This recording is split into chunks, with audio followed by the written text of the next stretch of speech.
8 termina na cruz. A si mesmo se humilhou, tornando-se obediente até a morte, e morte de cruz.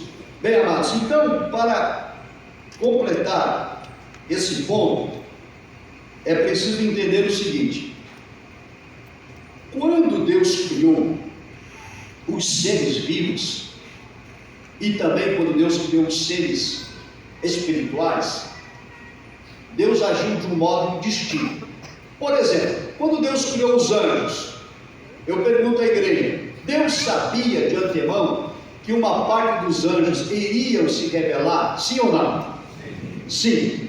E mesmo sabendo que eles iriam se rebelar, Deus os criou. Mas, pergunto, Deus planejou que os anjos teriam oportunidade de se arrepender, confessar pecados e se reconciliarem com Deus? Sim ou não? Não. Os anjos que pecaram estão perdidos para sempre. Agora, quando Deus cria o ser humano lá no Éden, Deus sabe de antemão que o homem vai pecar também? Sim ou não? Sim. Sim.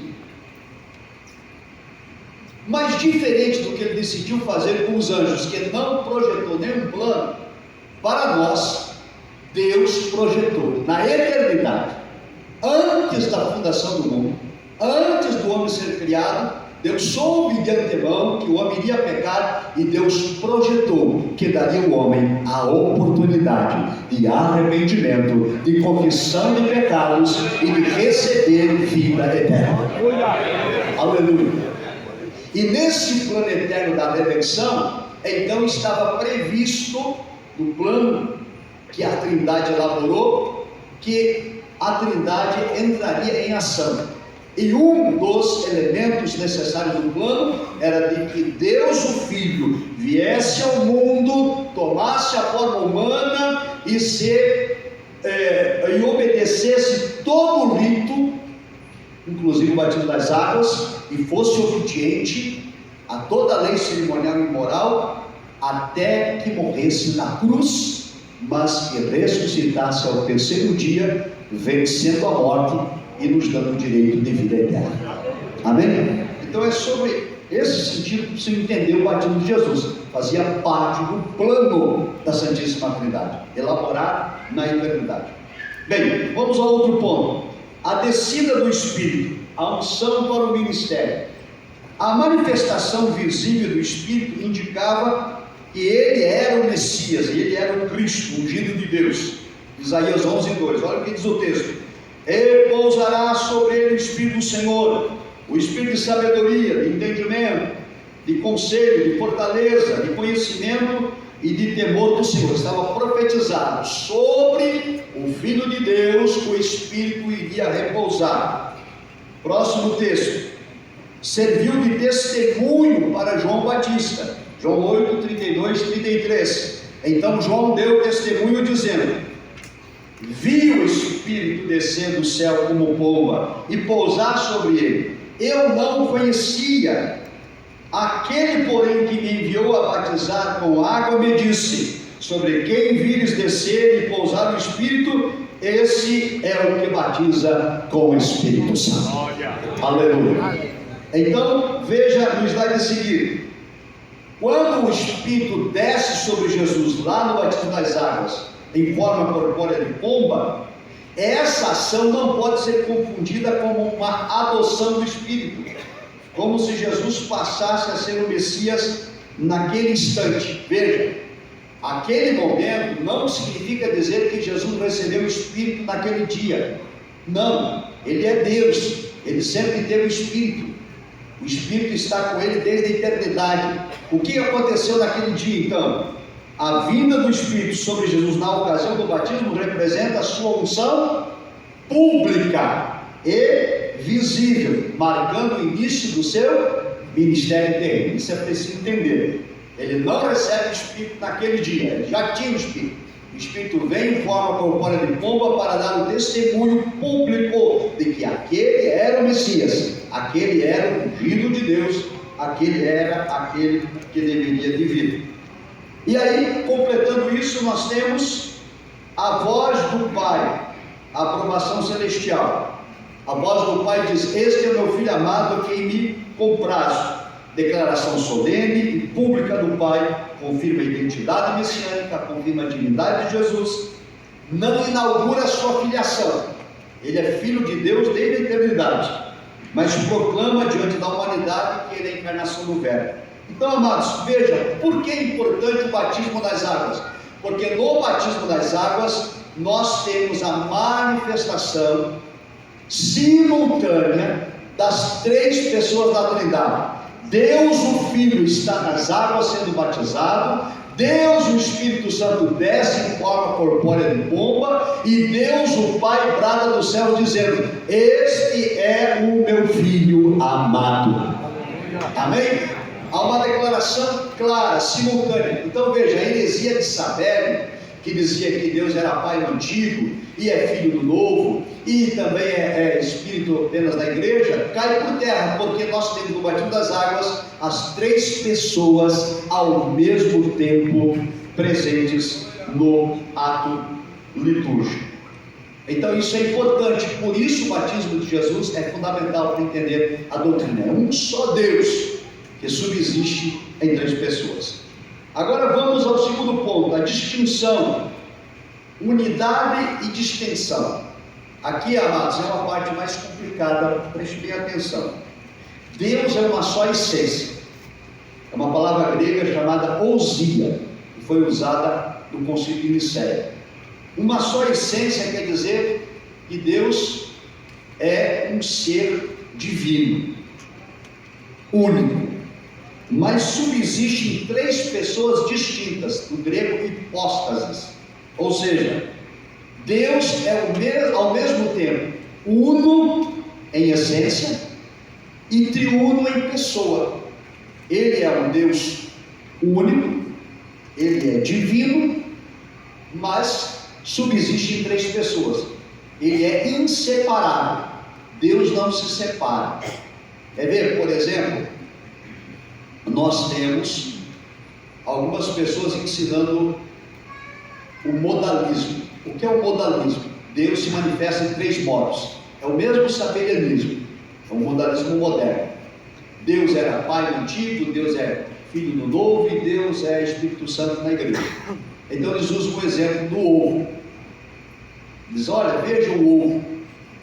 O ovo tem a casca, o ovo tem a clara e o ovo tem a gema, mas tudo é ovo. Não pode ser utilizado esse exemplo. Por quê? A casca pode ser separada da clara e da gema? Sim ou não? Pode. A gema pode ser separada da clara? Pode. E Deus, uno, é inseparável, não se separa, é o único Deus. Então não posso usar isso sobre o risco de ser um herege. E tem muita gente na internet, principalmente, usando esse exemplo, que é heresia. Vamos para frente. Um outro detalhe dessa unidade e dessa distinção. Então, é um único Deus. E qual que é a distinção? É funcional. O Pai tem uma função, o Filho tem outra função e o Espírito Santo tem outra função. Essa é a distinção, funcional. Então veja, o Pai planeja e elege, Efésios 1:4, como também nos elegeu nele antes da fundação do mundo. O Pai planejou salvar a humanidade. Ele deseja que todos sejam salvos. E o texto diz que antes da fundação do mundo, escute, isso é importante, meus irmãos. Veja, antes de eu nascer, antes de eu ser formado no ventre da minha mãe, antes de eu vir a existir, Deus planejou na eternidade me dar a oportunidade de ser salvo. Aleluia. Agora veja na sequência o que faz o Filho. Slide seguinte: o Filho executa a obra expiatória. Hebreus 9:12 diz: por seu próprio sangue entrou uma vez no santo lugar, havendo efetuado uma eterna redenção. No plano eterno da redenção, da salvação, havia o Antigo Testamento, a Antiga Aliança. Na Antiga Aliança, como era para obter perdão de pecados? Deus estabeleceu a lei de Moisés. Então, na lei de Moisés, o pecador deveria levar um animal, o animal seria sacrificado, o sangue do animal seria derramado e o pecado seria perdoado. Porém, esse rito era repetitivo, não transformava a vida de ninguém. Toda vez era necessário trazer um animal. Ano após ano se repetia aquele rito. O sumo sacerdote, por exemplo, podia entrar no lugar santo dos santos uma vez no ano, somente ele. E ali no santo dos santos, Deus falava com o sumo sacerdote e concedia perdão aos pecados do povo, mas era uma vez no ano. Ele oferecia um sacrifício por ele, o próprio sumo sacerdote, outro sacrifício pelo povo, ambos de animais com sangue derramado. Havia uma cortina espessa que separava o santo dos santos do lugar santo, e só o sumo sacerdote entrava ali uma vez por ano para oferecer então sacrifício de sangue e pedir perdão de pecados. Agora a Bíblia diz que Jesus, pelo seu próprio sangue, de uma vez por todas, ele foi à cruz, derramou o seu sangue, e quando ele dá o brado, está consumado, a Bíblia diz que o centurião que guardava o templo, guardava a entrada do Santo dos Santos, aquela cortina espessa, aquele véu que lá estava, se rasgou de alto a baixo. Deus rasgou com a própria mão, dizendo que agora está aberto um novo e vivo caminho, pelo sangue de Jesus Cristo. Agora qualquer um de nós pode entrar no Santo dos Santos, na presença de Deus, conversar com o Pai, por meio do sangue de Jesus Cristo, e ter os seus pecados perdoados. Então, no plano eterno da redenção, a Trindade decidiu que seria assim. O Pai planejou, elegeu, o Filho veio, cumpriu a obra expiatória. E o Espírito Santo? O Espírito, veja, aplica, pode passar o slide seguinte, aplica os benefícios da salvação. Romanos 8,16, a Bíblia diz: o Espírito testifica com o nosso Espírito que nós somos filhos de Deus. O Espírito vem com a função de convencer o homem do pecado, da justiça e do juízo. Então o Pai planejou a redenção, o Filho veio e a executou, e agora o Espírito ficou aqui convencendo pecadores a se arrependerem. E quando nós recebemos o Espírito, então o Espírito que em nós habita testifica que agora somos filhos de Deus. Nosso nome está escrito no livro da vida e somos salvos. Continuando, ponto 2. E como está isso no Antigo Testamento? A pluralidade do Antigo Testamento. Eu trouxe aqui então para os irmãos, está também na revista, Gênesis 1:1, o texto em hebraico, que diz: Bereshit bara Elohim ve'er hashamayim haaretz. No princípio criou Deus.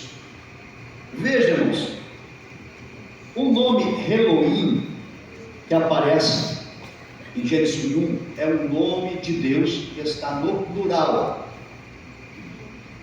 É o chamado plural morfológico.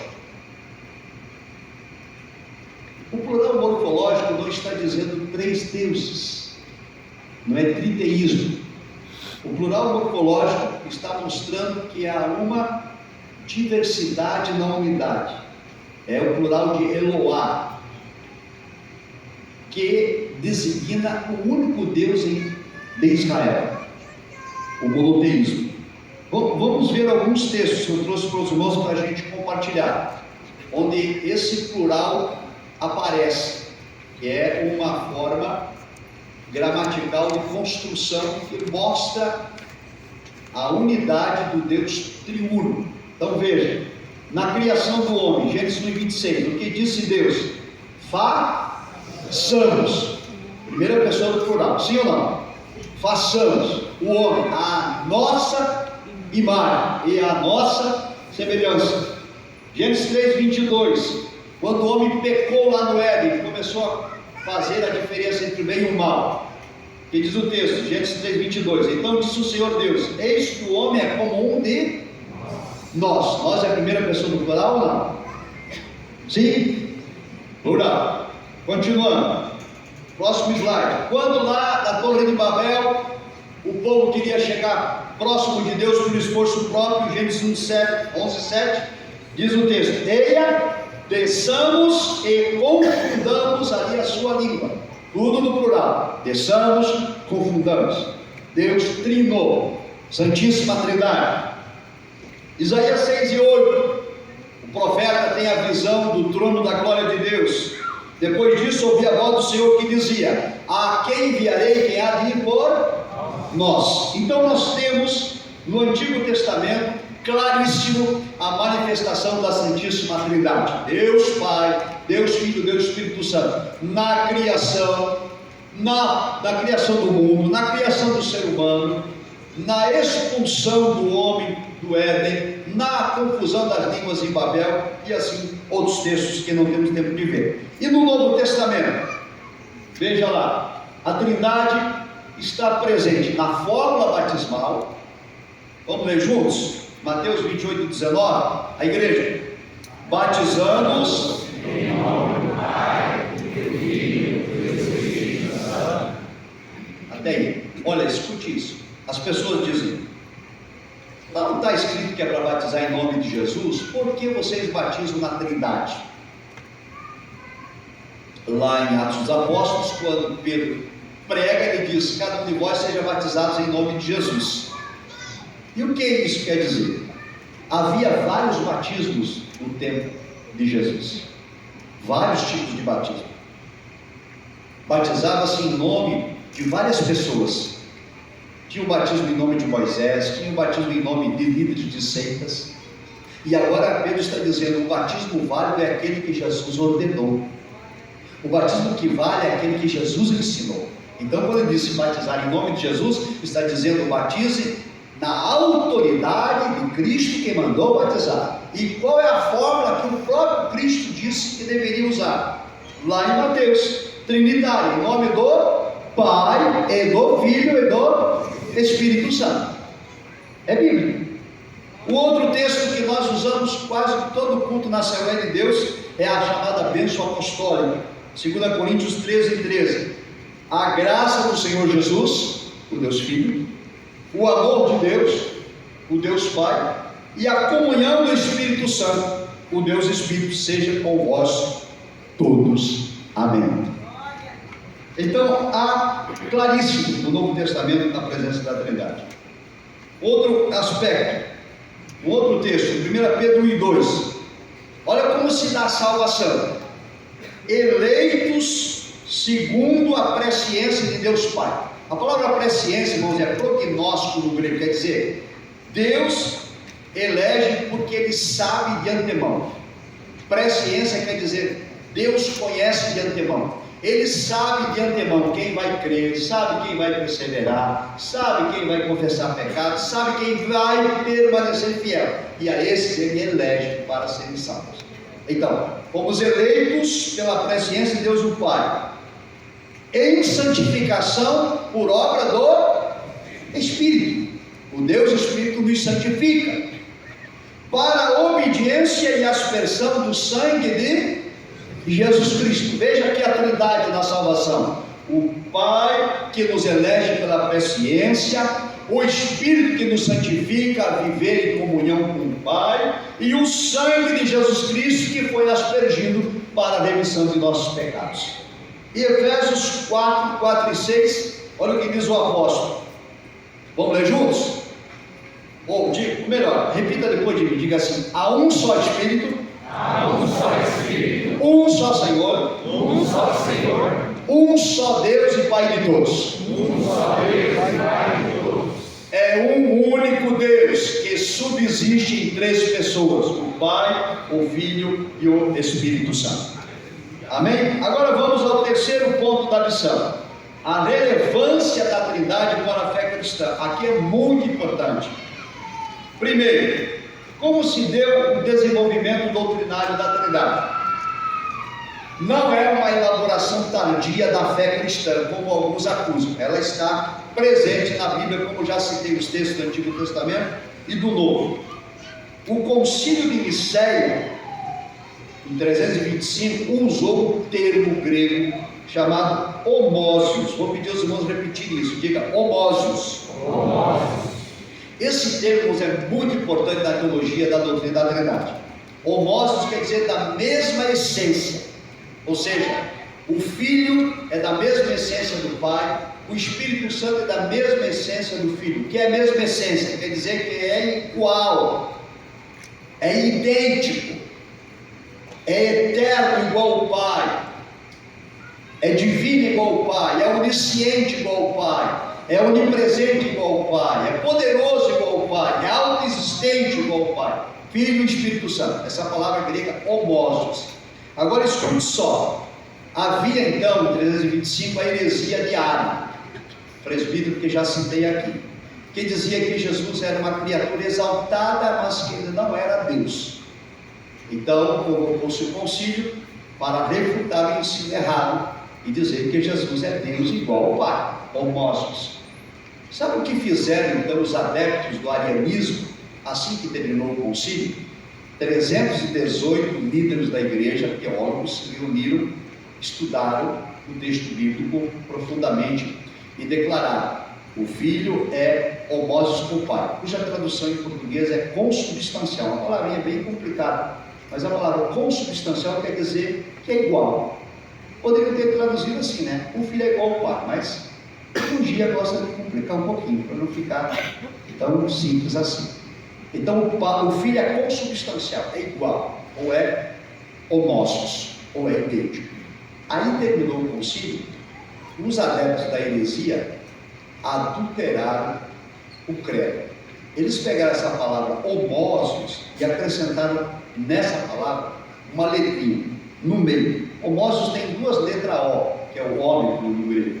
Eles colocaram no meio desses dois Os uma letrinha chamada iota, que é a letra I. Aí ficou homósios, em vez de ser só homósios. O que muda? Muda tudo, porque homósios quer dizer idêntico, mesma essência, e homósios quer dizer parecido. Parecido não é idêntico, concorda? Aí disseram: veja, o credo disse que Jesus não é igual a Deus, é semelhante, é parecido, é uma criatura exaltada, mas não Deus. E a heresia continuou por mais alguns séculos, até que ela foi definitivamente então erradicada em 381 com o Concílio de Constantinopla, onde Ário foi condenado em definitivo e a sua heresia. Porém, essa heresia continua hoje. O que ensina o arianismo então? Só o Pai é Deus. Jesus não é Deus e nem o Espírito Santo é Deus. E foi então no Concílio de Constantinopla, como já explicado, definitivamente rechaçada a heresia. Vamos continuar. Próximo. Desenvolvimento doutrinário da Trindade. Ainda. O que dizia o Ário? Eu tenho um doutorado em teologia sistemática e nesse doutorado, a tese de doutorado é uma defesa da divindade de Jesus, combatendo a heresia de Ário. Amados, Ário, ele foi tão ardiloso, só para citar um exemplo para os irmãos. Quem combatia o Ário era um bispo chamado Atanásio, muito famoso. Ele era bispo em Alexandria, no Egito. Ele era o teólogo mais forte da época que combatia o Ário. E o Ário queria tirar o Atanásio da liderança da igreja no Egito, lá de Alexandria do Egito, para fazer prevalecer a heresia dele de que Jesus não era Deus. E aí eles divulgaram em todo o Império Romano na época que o Atanásio era um adúltero, que ele tinha um caso, ele tinha um amante na cidade que era uma prostituta. O imperador ficou indignado com isso e aí convocou então um concílio para julgar Atanásio. Agora, como ele vai se defender? Ele tinha um amigo chamado Eusébio de Nicomédia. Ele disse: olha, Atanásio, Deus já me deu uma estratégia para te defender lá no concílio. reuniram no concílio os 318 líderes que a igreja tinha, com a acusação de que Atanásio era adúltero e tinha que ser retirado da presidência da igreja do Egito para a área assumir o lugar. Essa era a estratégia. E aí entrou no plenário, então, a tal prostituta que era supostamente amante de Atanásio. Quando ela entrou, naquela época não tinha Facebook, Instagram, nem WhatsApp, nem redes sociais, não tinha nem máquina fotográfica. Ela não sabia quem era Atanásio. Aí o Eusébio de Nicomede, que era amigo dele, assim que a prostituta entrou, ele levantou e saiu gritando, dizendo: você é uma mentirosa, eu não te conheço, nunca me dei bem com você está me acusando de adultério. Ela disse: você é meu amante, sim, seu Atanásio. E aí caiu por terra o argumento, porque ficou provado que era armação, né? Só para não ter ideia do nível que era, né, a heresia de Ario. E aí o Ario foi excomungado e foi para o exílio. Aí depois esse imperador morreu, e toda vez que o imperador morria, acabava-se, né, a lei do imperador, valia a nova lei, o Ario voltava. E assim ele ficou, desde 320 até 380, incomodando, até que Deus julgou ele. Ok? Então o que o Ario dizia? Dizia assim: Cristo foi criado por Deus. O filho é criado. Então, se o filho é criado, não é criador. E a lógica dele está certa. Se o filho é criado, não é criador, porque quem é criado é criatura. Aí o concílio, então, de Nicéia vai dizer: não, o texto não diz isso. E aí vem a forma, então, do concílio. O pai não é gerado, o filho é gerado pelo pai, e o Espírito procede do pai e do filho. Então, isso quer dizer o seguinte: Cristo não foi criado, ele foi gerado. É diferente, porque a Bíblia diz que ele é criador. Lá em João 1:1 está escrito: no princípio era o verbo estava com Deus, o verbo era Deus. João 1:3 vai dizer: e todas as coisas foram criadas por ele. E depois o texto vai dizer: e o verbo encarnou e esteve entre nós. Então Cristo é criador e não é criatura, portanto ele foi gerado desde a eternidade, ele sempre foi filho. Veja uma outra questão trinitária importante, Efésios 2, 13 e 18, nós não vamos ler, mas como que nós oramos? A nossa oração é trinitária, nós oramos ao Pai, em nome do Filho e no poder do Espírito. A nossa vida cristã é trinitária. Quando Jesus ensinou, ele ensinou a orar em nome do Pai, né? Pai nosso que está nos céus. Bem, continuando. Qual que é a implicação então doutrinária sobre isso? Estou indo para o encerramento dessa lição para a gente ir para 2. Triteísmo. Os que dizem que são 3 deuses. Não são 3 deuses. Triteísmo é idolatria, é politeísmo e viola a unidade de Deus. A Bíblia diz que é o único Deus que subsiste em 3 pessoas. O unitarismo, ou também chamado de arianismo, que eu já citei, dizem: só o Pai é Deus, o Filho não é Deus, o Espírito Santo não é Deus. Aí nós temos o unicismo, ou modalismo, que ensina que Deus se manifesta em 3 formas. Como já disse, Pai no Antigo Testamento, Filho no Novo e Espírito Santo da Igreja. Ainda há aqui vertentes separadas, como por exemplo, aqueles que afirmam que só Jesus é Deus, que está dentro do unicismo também. Então essas heresias precisam ser combatidas, e vez ou outra essas heresias estão no meio da igreja, entre nós, num seminário teológico, numa escola bíblica dominical, numa pregação. Alguém desavisado copia o que lê ou que escuta na internet, e nós somos um povo pentecostal cuja doutrina da Trindade é central para a fé cristã, ela é inegociável. Deus é um só, mas que subsiste em 3 pessoas: o Pai, o Filho e o Espírito Santo. Você às vezes pode não compreender isso racionalmente, pode não compreender isso de modo intelectual, mas a Santíssima Trindade é uma doutrina revelada, ou seja, ela tem que ser compreendida por meio da fé. É o que a Bíblia diz, é o que está escrito, é o que está revelado, e aquilo que Deus diz é aquilo que nós cremos. Amém? Agora, finalizando, qual é a implicação soteriológica? Veja o que diz o texto de João 17, 3. Repita assim comigo: e a vida eterna é esta. E a vida eterna é esta. Então segura aí. A vida eterna é o propósito pelo qual Jesus veio ao mundo. Quando lá no Éden o homem pecou, Adão e Eva, houve como consequência do pecado a morte. A morte é separação, tanto espiritual quanto física. O homem passa a morrer. Quando nós pecamos, lá no Éden, a comunhão com Deus foi anulada. Não há mais comunhão, há uma separação entre Deus e os homens, uma morte espiritual. Não tem mais comunhão. Também agora o homem tinha sido criado para viver eternamente. Tanto que Deus advertiu dizendo: se comerem do fruto proibido, vão morrer. Não foram criados para morrer, mas se desobedecerem, vão morrer. Passamos a morrer. Então Cristo veio ao mundo com 2 funções principais. Primeiro, reconciliar o homem com Deus. O homem não tinha perdido a comunhão por conta do pecado? Sim ou não? Então Cristo veio reconciliar agora essa comunhão do homem com Deus. Por isso Paulo vai tratar do ministério da reconciliação.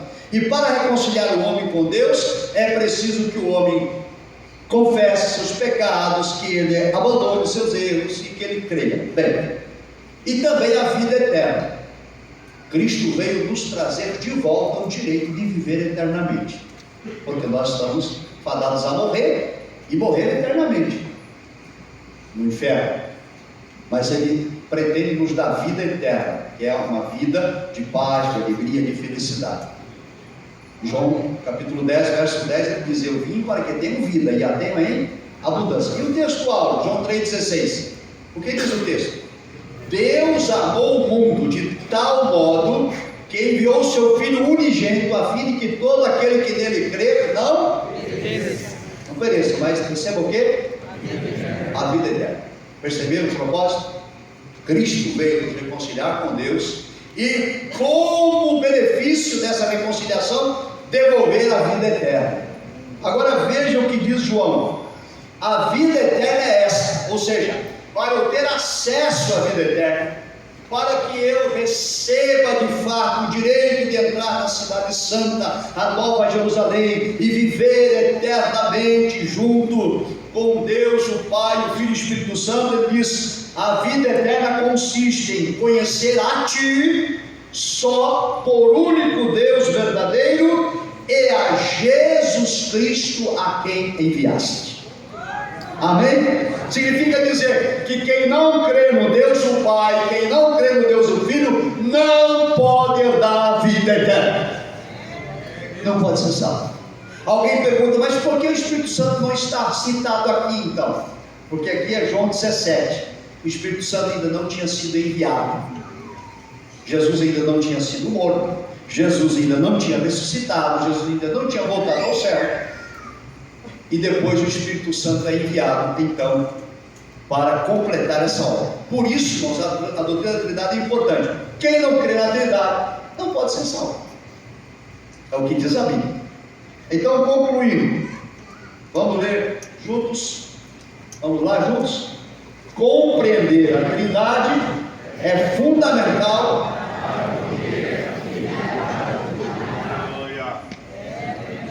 Quem crê diz amém. Amém. Vamos à lição 2. Lição 2.